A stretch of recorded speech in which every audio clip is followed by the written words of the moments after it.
BM200 Unit 3 Lesson 1 is all about market segmentation. Learning outcomes for this lesson are the following. Describe market segmentation process and characterize the different ways to segment the consumer and business market. Let us proceed to the discussion proper. So what is market segmentation? So segmentation, this is the process wherein we classify into different types the consumers or the customers that we are going to deal with or that we are trying to interest with our products or services. So this will help our company or the organization to become more profitable because there are specific needs and wants that are to be addressed for specific type of consumers. So this was discussed briefly in the previous discussion all about market segmentation, and in this lesson we will elaborate on that idea. So there are three approaches in meeting the needs of customers which marketing professionals are using. We have the undifferentiated strategy, concentrated strategy, and differentiated strategy. So for undifferentiated strategy, here all consumers are treated as the same, with companies not making any specific efforts to satisfy particular groups. So in undifferentiated strategy, a company approaches or a company engages their customer relationship with their consumer by treating them equally, whether they belong to a specific group where it could be they are millennials, Generation X, Generation Z, or young adults, young professionals, adults, married people, senior citizens. So all are treated in the same way. Usually, this is the case only for commodities such as rice, sugar, salt, and other similar generic or standardized products. So the undifferentiated strategy is only applicable to common needs or to products that are commonly needed by all types of segments. In concentrated strategy, a company chooses to focus, specialize, and target only one segment of the market while leaving other segments to competitors. So they would choose or they would identify a certain type of market, a certain segment of the market, and then they would target only that segment, leaving the rest to their competitors. Though it is a smaller group of customers, kay ila ra man gipili, then gamay isa ra man siya ka group. So gamay ra ilang customers, yet the business can very well satisfy their specific needs, therefore generating more sales.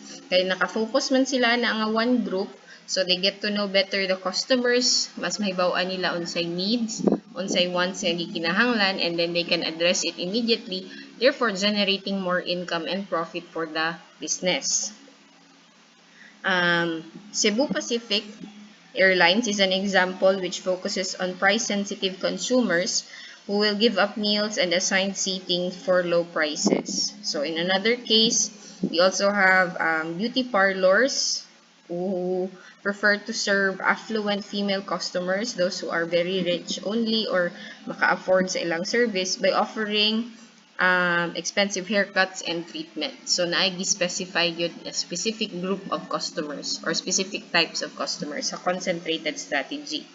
In differentiated strategy, here a company is trying to sell two or more specific market segments, consumers that are treated in different ways. So sa undifferentiated, walay gipili nga segment.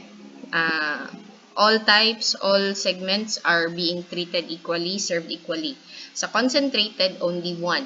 In differentiated, a company or an organization chooses two types of customers, and then they bring specific approaches to each customer. So different siya from the term differentiated. Possibly, there would be different marketing messages, different distribution channels, different pricing setups, different tactics in modifying an offering. For example, a company that manufactures vitamin supplements might use a gender-based market segments. It could manufacture one multivitamin formula for women and another for men. also another for children. So, inana siya sa differentiated strategy. So, as we dig deeper, marketing segmentation, this is defined as a marketing concept that breaks down into segments the customers based on their similarities in taste, demand, and preference. In order for us to determine appropriate basis for segmenting market, the very beginning task is to find out the variables. So, the market is divided into heterogeneous and homogeneous segments. So, they have those who have the similar needs and wants and those who have different needs and wants. So there are two types of segmentation approaches. We have the needs-based approach and the profilers approach.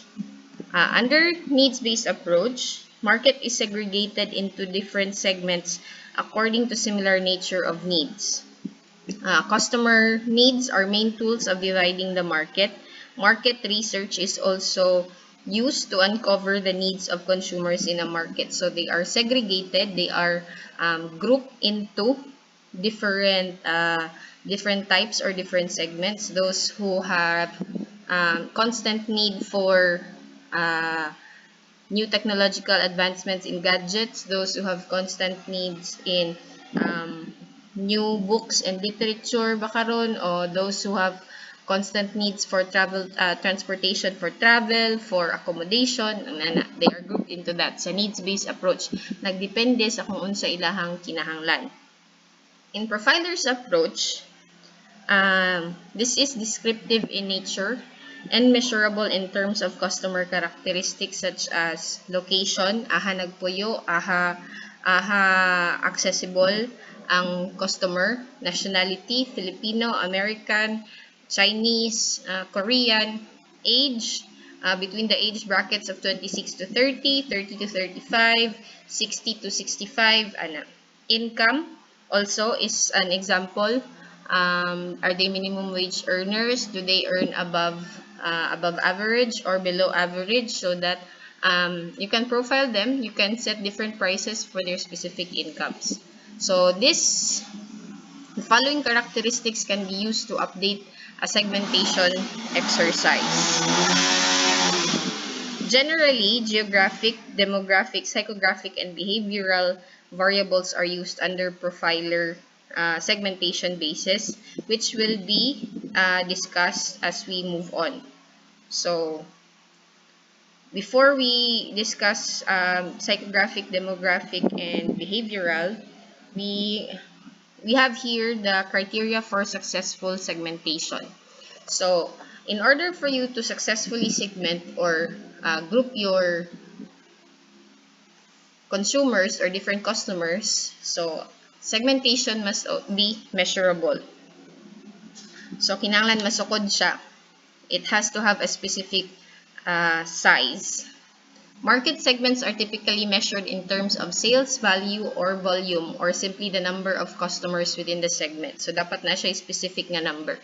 A good market research must be able to find out the accurate size of a market segment. So, a market research is what you need in order for you to find out the legit or the accurate size of the specific market segment that you are planning to target. So, it also must be accessible. So, your customers must be easily reached in terms of geography and economy. Accessible ilang location, accessible pa ng location sa imong store or imong company as well as your products and services. And they also have access to your products because they are of reasonable prices. To allow accessibility of goods and services, there must be correct application of fitting marketing strategies. So, dapat na po kayo mga marketing strategies to enable to inform your market nga naa ka din ha, you are existing, you are ready to provide their needs, and you are accessible to them. Segment must be substantial. Substantial market segment should be sufficiently large to have enough spending power for the company to sustain itself. So, the targeted segment must be adequate in size so that a customized marketing mix could be fashioned and sustained. There is basically a big size of young professionals, or they're often called also as yuppies, in the Philippines that could be considered as a viable target market. They are people who have the buying capacity. They have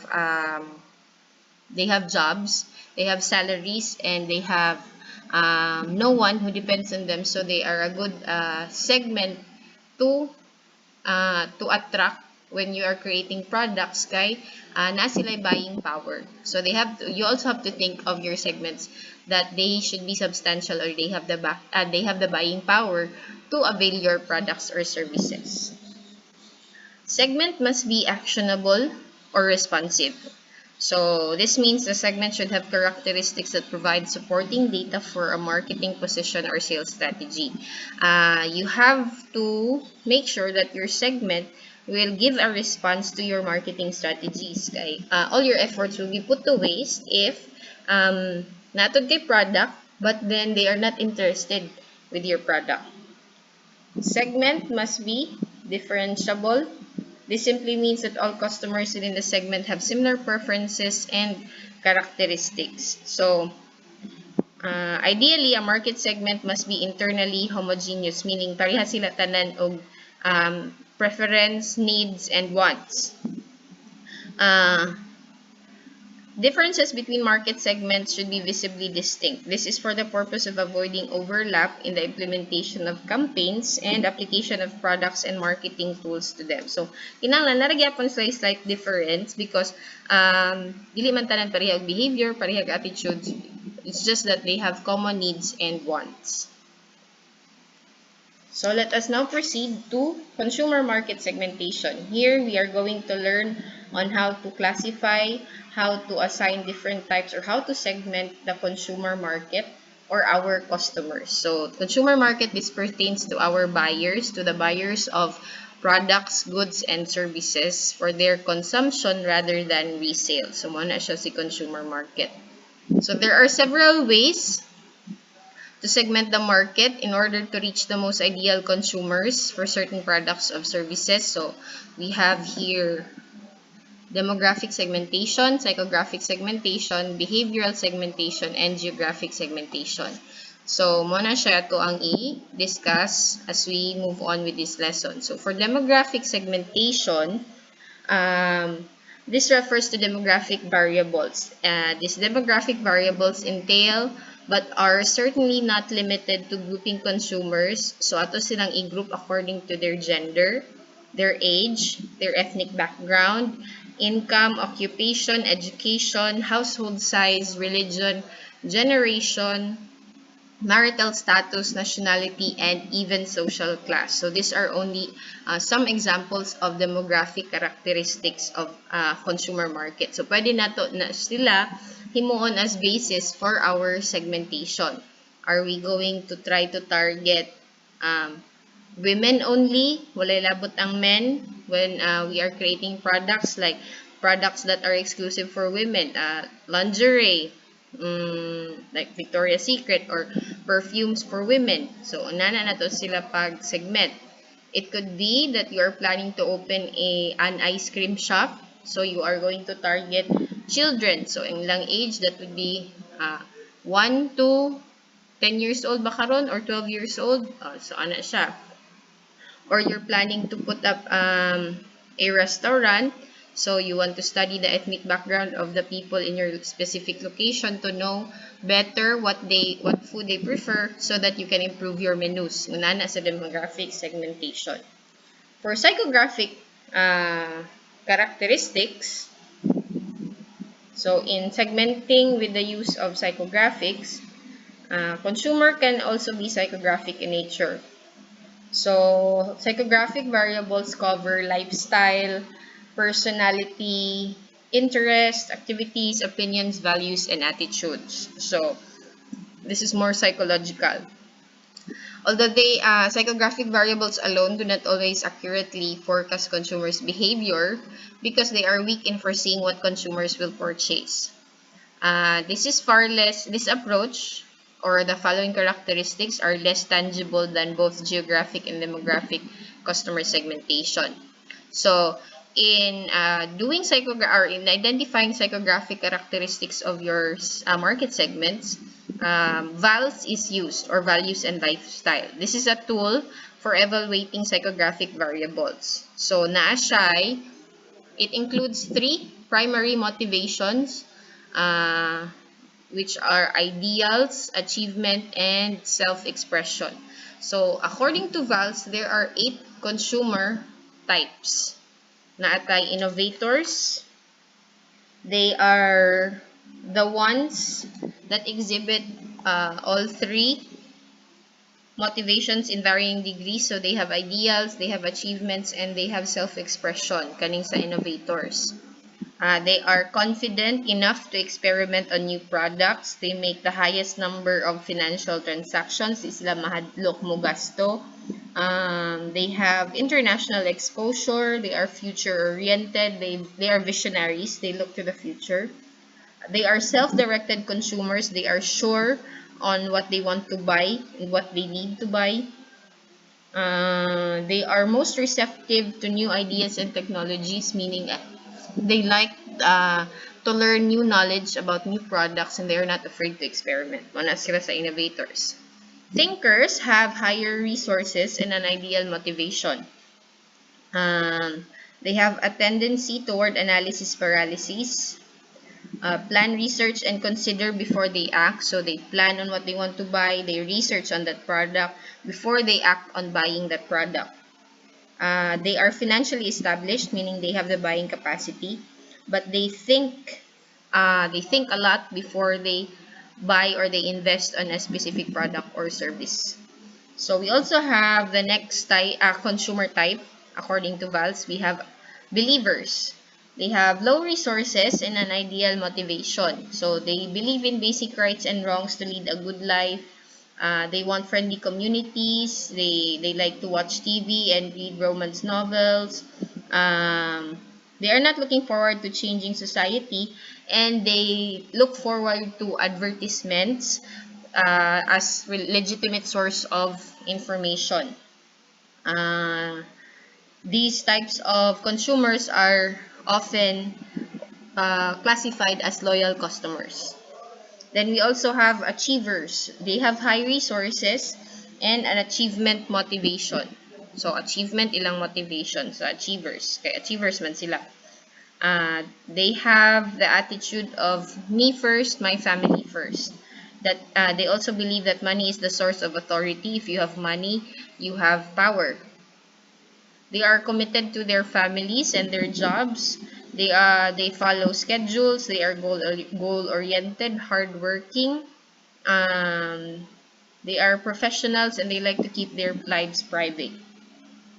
Then we also have the strivers. They have low resources and an achievement motivation. So they use video and video games as a form of fantasy. They are fun-loving. They rely heavily on public transportation. They have the desire to better their lives but have difficulty in realizing their desire, and they wear their wealth. So strivers, they like to present themselves as kanang wala ko naglisod, I have money, but they are actually earning enough just to provide their needs and mostly not all of their wants. So experiencers have high resources and a self-expression motivation. So wala sila ideals and achievement, but they like to self-express. So in experiencers, they want everything. Wala sila pili. They want to try all products and services, whether it's old or new to the market. They are first in and first out of trend adoption. So ining na bagong uso, experiencers are the first one to try new trends, and then they are the first one to leave those trends kay musulay na pud sila bago. They go against the current mainstream. They are updated on the latest fashions. They love physical activities, and they see themselves as very sociable. They are spontaneous, and they believe that friends are extremely important in life. So muna siya sa experiencers. We also have makers. This type of consumers have low resources and a self-expression motivation. So they distrust the government. They have strong interest in all things automotive. They have strong outdoor interests like hunting and fishing. They believe in gender roles, that specific jobs are assigned specifically for women and for men only. Dili pwede nga mag-share sila ana nga responsibility. They want to own their own land. They want to protect what they perceive as to be theirs, and they see themselves as straightforward people. So, muna siyang makers. Then, we also have the survivors. They have the lowest resources. So, kanina silang apiki kanunay ang budget. They exhibit no primary motivation. So, they are cautious and risk-averse. They are the oldest consumers. They are thrifty. Kuripot ni sila. They are not concerned about appearing traditional or trendy. So, dili sila concerned sa mga uso. They take comfort in routine, familiar people and places. They are heavy TV viewers, katuning mga senior na nga mga tao. Spend most of their time alone. They are loyal to brands and products. And they are least likely to use the internet. So, maglisod kag-approach nila with the use of technology. And they are most likely to have landline-only household or wala jud sila any forms of communication except for their television. So, muna siya. When we want to focus on the psychographic characteristics of our consumers or their psychological, approach them psychologically, we can use the VALs, values and lifestyle, and classify them according to the 8 consumer types. So that you will know how to approach them, know what they need or want, so that you can create the right product and services for them. So we also have behavioral characteristics.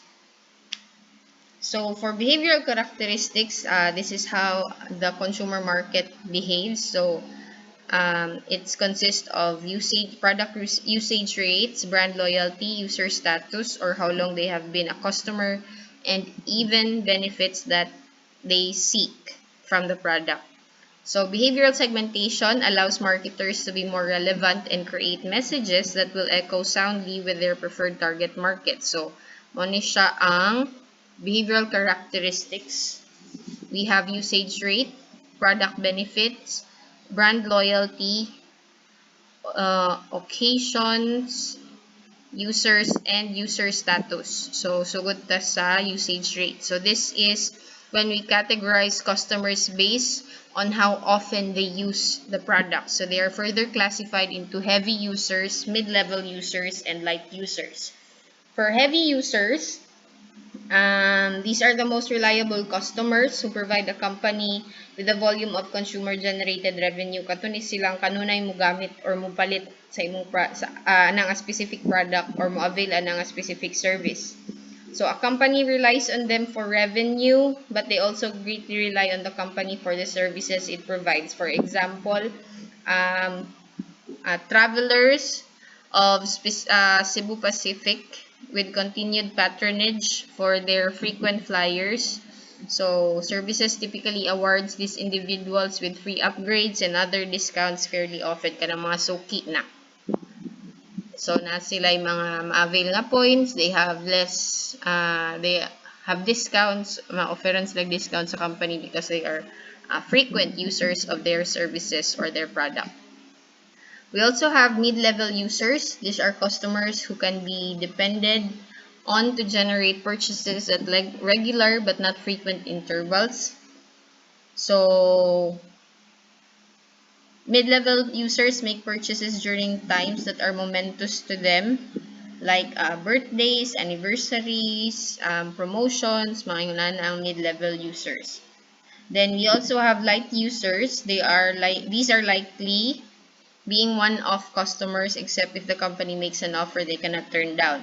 So, this is the reason also, the light users are the reason why many companies present discounts and other freebies for first-time customers aron magbalik-balik and makonvince sila nga nindot ang service or ang product nga gi-offer sa company.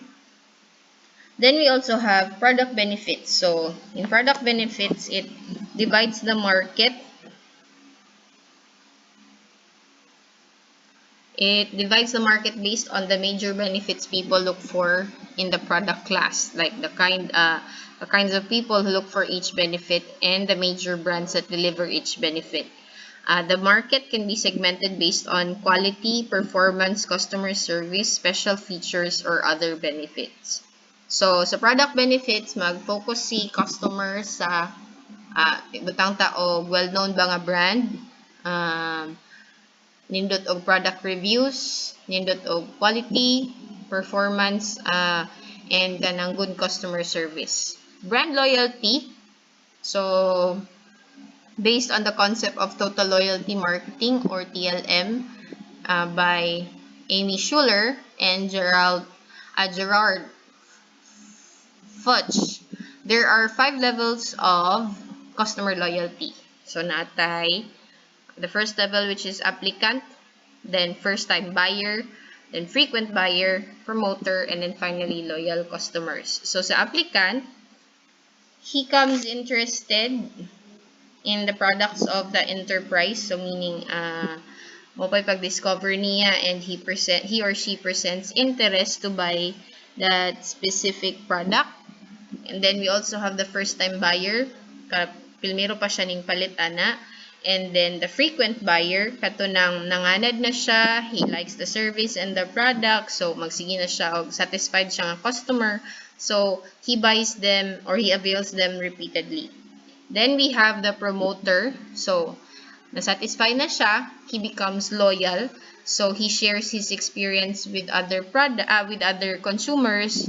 So dili na mahitabo tong WOM or the word of mouth advertising nga i-share niya yung experience and then convince other consumers to try the product or the service. And then the last level, which is the loyal customer, he is highly loyal and consistently maintains his relationship with the enterprise or the company, and he is a permanent user of the products and services of that company. So, occasions. How do consumers behave according to occasions? This category can be broken down into 3. We have universal, regular personal, and rare personal occasions. So, for universal occasions, this applies to the majority of consumers within a certain demographic. For example, consumers are generally to make a lot of purchases during the holiday season, like in December, than they are throughout the rest of the year. Diba? Daghan mamalit o pang Noche Buena, pang Medianoche, pang exchange gift, gasto kayo in December than the rest of the other months in the whole year. Then we also have regular personal occasions. This may refer to an individual making the same coffee order every day. Like, before siya mato sa office, muhapit siya Starbucks, muhapit siya Boss Coffee, or every month, kay nasilay mansari siyang uyab, he buys flowers. So, regular siya, na-pattern ang iyahang buying behavior. Then we also have rare personal occasions. So these are irregularities that are not necessarily traceable or predictable compared to universal and regular occasions. The purchases of an individual during these times can be considered to determine their buying habits during such irregular but likely not one-off moments in their lives. Like rare personal occasions, you do not always buy an engagement ring. You do not always go or kanang avail the services of a wedding coordinator. So those are rare personal occasions. Irregularities that only happens once in a lifetime. So muna siya. And then we have user status. So it divides the market into non-users, prospects, first-time buyers, regular users, and defectors of a product. So non-users, they might need to be made conscious nga nag-exist ni siya nga product, and this product is an answer to their problem, or they have a need for this specific product. Prospects will need to learn why preferring a company's product or service is the better choice. Kani sila nga mga tao kinahanglan gyapon og convincing nga kinahanglan pud sila ani nga product or service. Then we also have first-time buyers. They might require additional instruction on how to properly use and utilize the product or service nga ilang gi-obtain, nga ilang gi-buy so that they can obtain the most out of it. Mapahimos lang nila ayo. And we have regular users. They would benefit from being introduced to supplemental products or services a company offers. And then we have defectors. My thought, it's doubtful. Makakuha rin siya ang defectors. Ex-customers who have chosen a competitor's brand. So, they could become doubtful in going back to using your brand if it has recently mended the previous issue that made them defect the product in the first place. Then we have the last characteristics in segmenting consumer market, geographic characteristics. So, geographic variables include market size, region, country, city, locality, population density, and even climate. So, this is beneficial for international businesses nga nag-operate in specific countries or specific areas or regions in one country. So businesses will be able to easily recognize the needs and preference of their customers and avoid marketing products that are not fitting for that place with the use of geographic characteristics. Then, aside from consumer market, we also have business market segmentation. So, dili lang man kay consumers na mag-focus, we could also focus on businesses that would also try to avail specific products from our company, kung dako ta nga company, and we are able to support other businesses. So just like consumer market, business markets can be subdivided in various ways based on marketers' objectives. So pwede siya geographic segmentation, segmentation by size, segmentation by industry, and business needs segmentation. So the same with geographic characteristics, when we segment a business market according to geographic segmentation, so we identify business target markets depending on where the business is situated. So magdepende gyapon siya nga region, nga country, nga city. Segmentation by size, so business to business or B2B, marketers occasionally decide to target possible business customers based on their size. This could be calculated using the number of employees or in terms of yearly sales. We could also segment business market according to industry. Like, it's specific natay for hotel and hospitality industry, the health industry, the agricultural industry. So, lain-lain tag-approach in those specific industries. And then, business need segmentation. We identify sa need nga kinahanglan ana nga specific business, and it will allow us to pinpoint and connect with businesses that span geographies, size, and industry, but share a common need addressed by the marketer's products or services. So, for example, all businesses needs telephones or cell phones or any forms of communication, as well as computers. Marketers may prefer to combine segmentation to more narrowly identify their audience. So, pwede ta nga, if we are a telecommunications company, we approach these businesses with packages bakaron nga nana dito tanan naka-compact na or nakasagol na dito tanan ilahang needs. So mo na siya sa business needs segmentation. That is also the end of our discussion for lesson 1 in unit 3.